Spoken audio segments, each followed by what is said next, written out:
ابتومتا تێکدان ئاسایشا نەتەوەیی بڕیارە پێنج و دوازدەی vê mehêdû keysendîtiriyên dadgehkirina çalakvan û rojnamevanên badînan pire vebçen.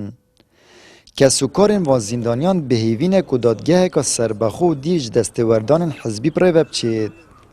Otirsa wê çendê heye ev dadgehe jî bi derdê keysa pênc çalakvan û rojnamevanên dîyên badînan biçêt. اگه برای ما تومتبار با ام خدا بیشین تومتباره بس از خو برای ما برای خوش برای شهیده امت مال خود حف شهیدانه بوی آخه شسته و هفته وره مخابات کن برجه که آزادی بیشین نکو بریم کفته چاله که زندانه کدا چپی نوید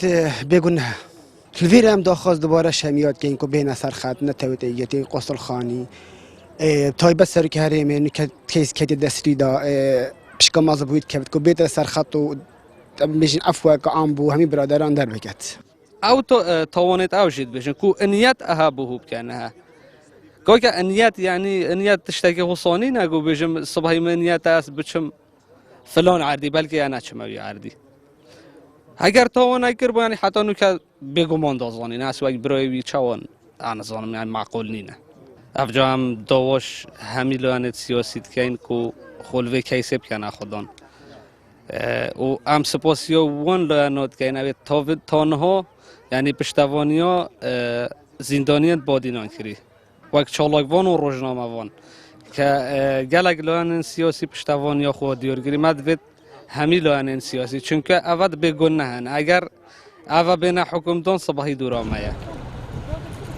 بریار الروژا دوشنبی پێنجی vê mehê dadgehkirina herek ji Amir Xalid û Ferset Ehmed û Cemal Xelîl û Silêman Kemal û Silêman Musa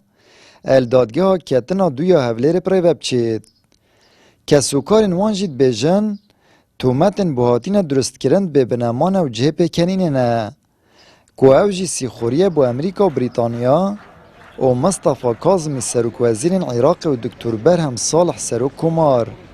اول نه ده مانگه بابی من ایکشوان کسانی دست سر کردی حتی افروکه است نشیام بابی خوب ببینم حتی افروکه پاریزری کس از زندانیان بهدینا نشیا کسو کارین ما ببینیدن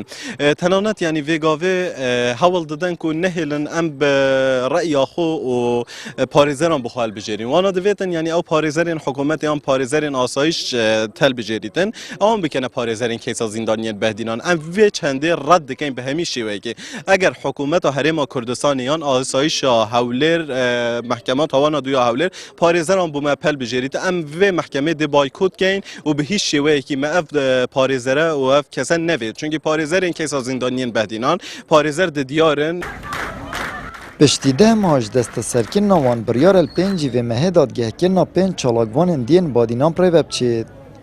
Kesûkarên wan jî daxwaş fraksiyona Komala Dadgerî û tevaya fraksiyonên Perlemanî û hêzên siyasî û rêkxirawên navxwe û nêvdewletî û dezgehên ragihandinê dikin ku ji nêzik dîvçûna vê keysê bikin û fişarê durust bikin û dibêjin me bi tinê nehêlin. Amed Rîfkanî, Kenalê Osmaniyê Peyam, Duhok.